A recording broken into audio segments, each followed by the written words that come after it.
dire rapidement d'où je parle. Donc on peut dire que je suis professeure de géographie, mais j'ai aussi une formation d'historienne. Les travaux que j'ai menés sur la filière laitière et en particulier sur les fromages sont des travaux de géohistoire. Donc autour d'une thèse soutenue il y a quelques années maintenant sur la France fromagère du 19e siècle.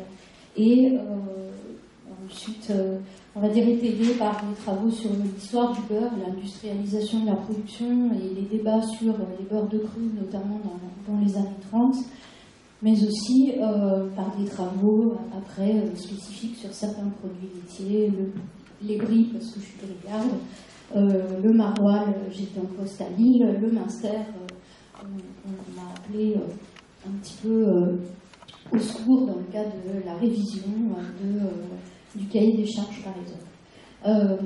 C'est aussi une réflexion de géographe sur les questions de terroir, de lien des produits au territoire, suivant les mêmes axes que ceux de François.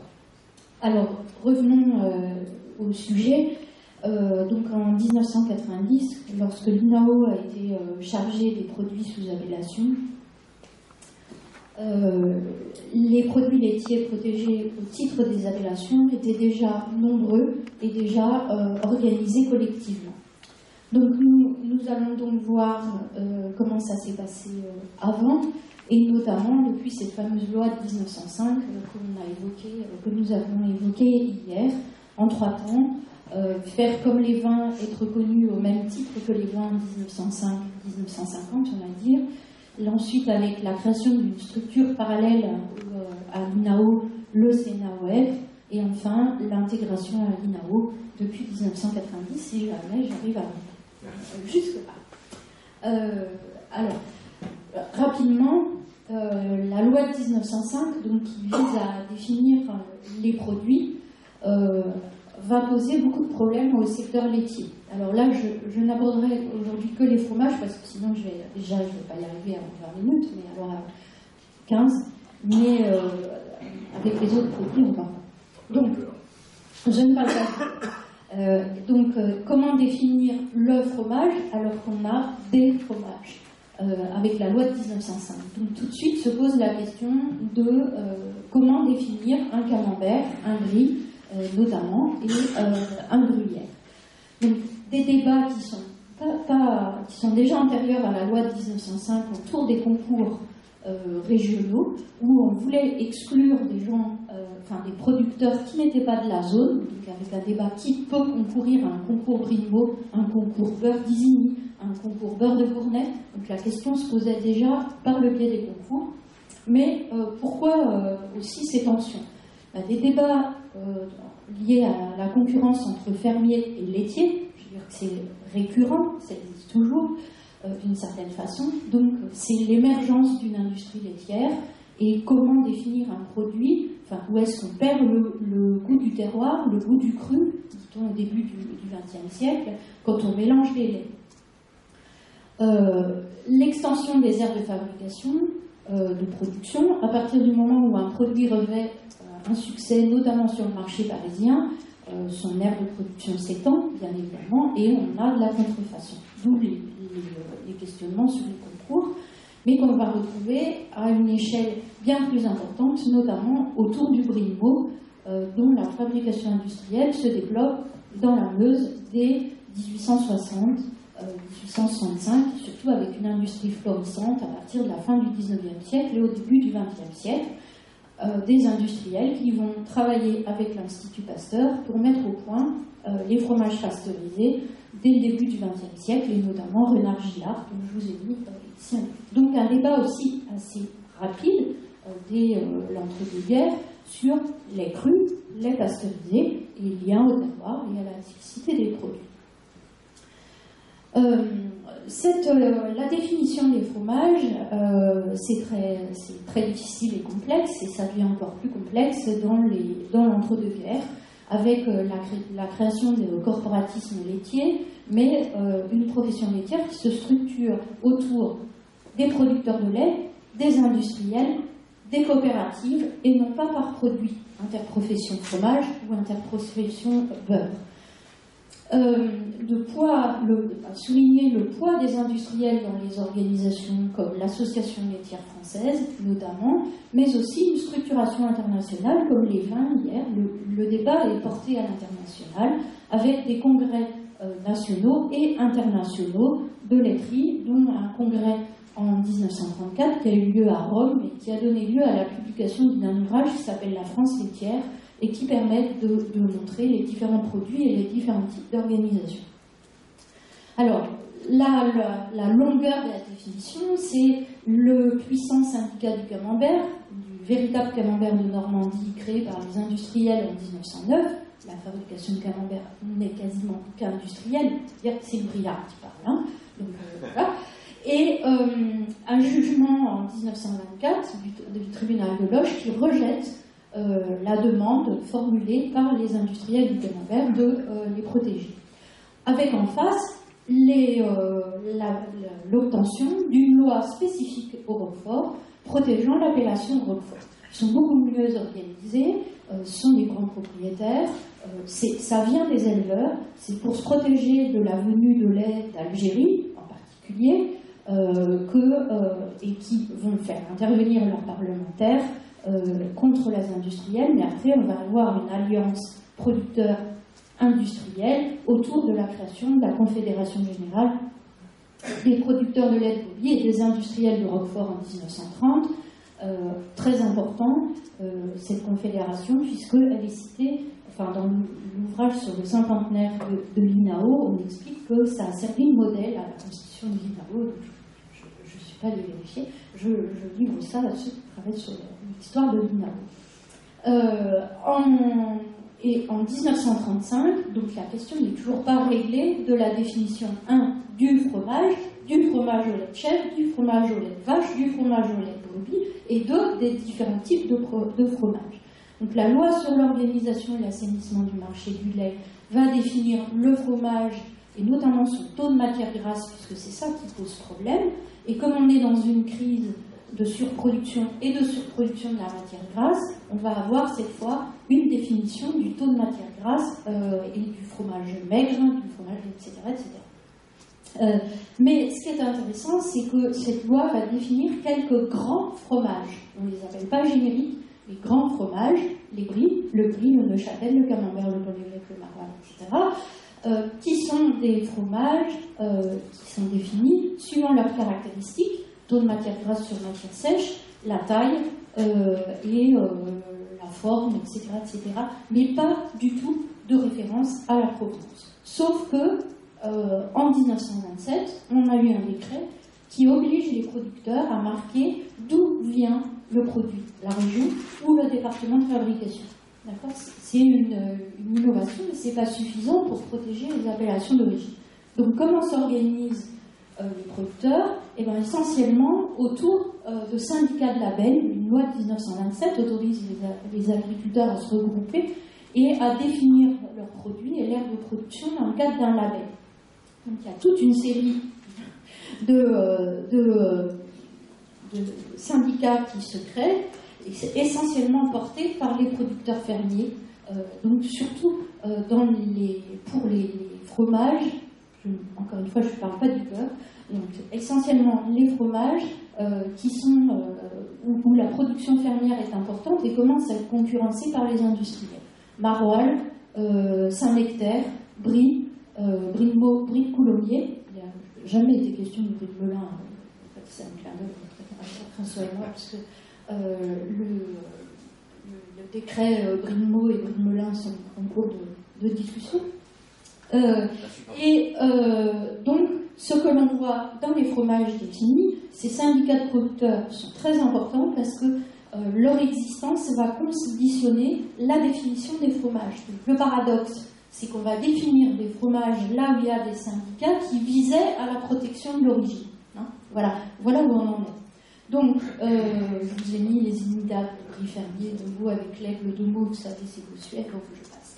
Alors, ce qui est intéressant, c'est que on a une tension forte entre producteurs fermiers, syndicats industriels, et que l'on a avant j'accélère.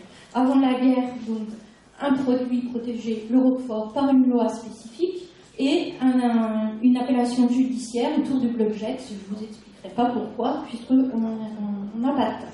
Mais en 1948, un congrès de l'origine, où les syndicats fromagers sont très présents, avec celui de la volaille de Bresse, évoqué tout à l'heure, mais surtout une demande de la revendication de la création d'une structure semblable à celle des vins pour les produits laitiers en 1940.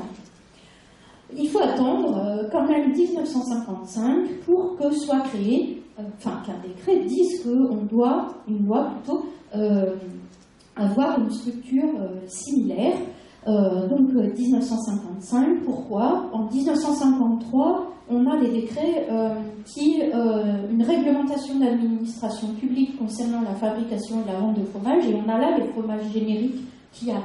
Donc en contrepoint, 1955, création du CNAOF, et une loi donc, qui applique explicitement au fromage le bénéfice de la loi de 1919, article 2 précisant que pour avoir droit aux appellations d'origine, les fromages doivent provenir d'un lait produit, livré, transformé dans une aire géographique traditionnelle en vertu d'usages locaux, loyaux et constants, et présenter une originalité propre et une notoriété évidente.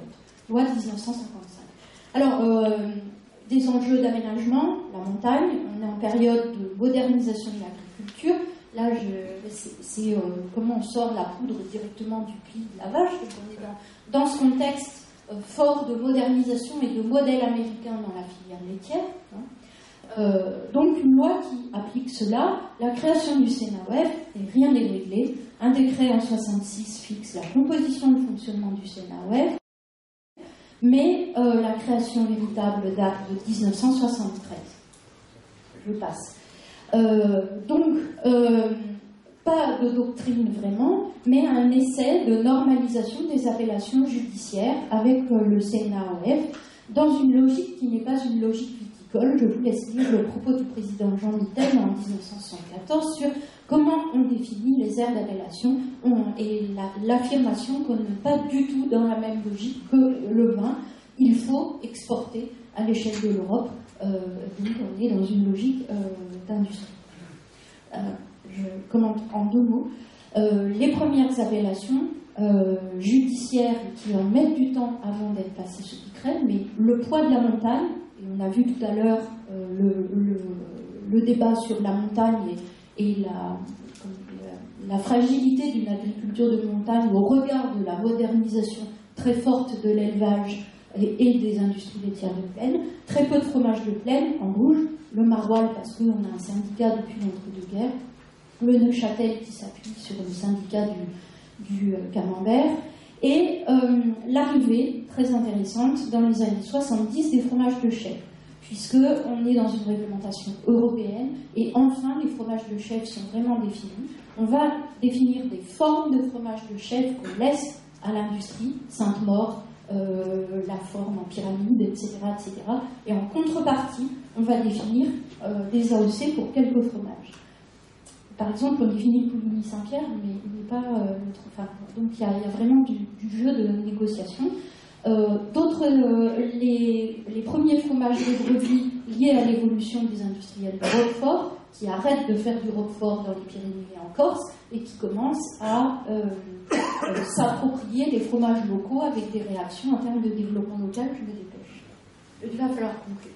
Et les AOC de ceux qui demandent à être protégés depuis le début du siècle, Brignot et Camembert, face à l'apparition du procédé continu dans les fromages à pâte molle et l'émergence de groupes qui vont de ce fait faire disparaître des procédés traditionnels.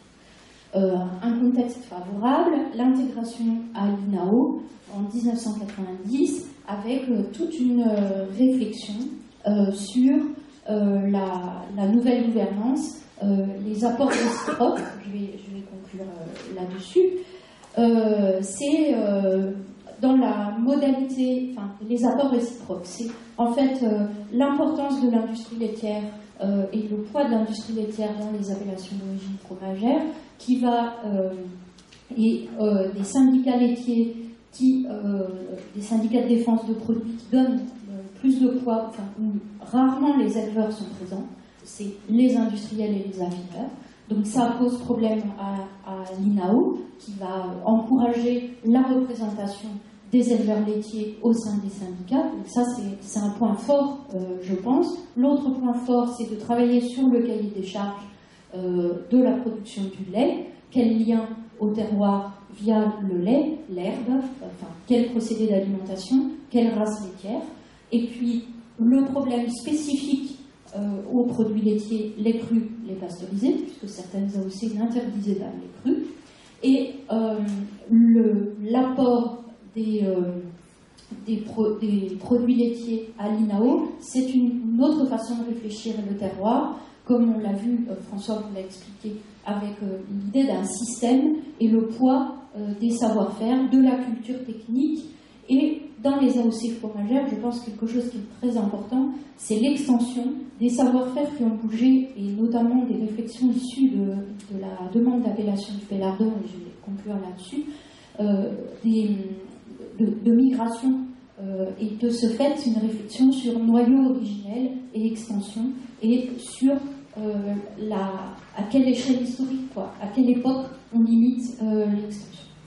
Une dernière diapo j'ai mis quand même quelques photos de pages. Des enjeux, les appellations transnationales, je pense notamment au dossier Gruyère, le verdissement des cahiers des charges et la question aussi des OGM. Comment penser le terroir pour quelques AOC de plaine comme le Brie, et je fais un clin d'œil encore à François sur ses réflexions de grandes AOC, où on a plusieurs terroirs viticoles pour une AOC. La question des laits de mélange, je pense pas réglée, et surtout la concurrence de nouveaux modes de qualification des produits aujourd'hui qui remet en cause les AOC, considérés en plus comme souvent des AOC industriels dans l'imaginaire, et vendus en grande surface, et qui n'ont pas chez les consommateurs, chez les crémiers haut de gamme, l'image de produits de terroir authentique. Donc c'est une vraie question, il me semble. Et puis je vous avais mis la question pour l'histoire des AOC, les archives du CNRF, et les archives des syndicats, comment les faire remonter.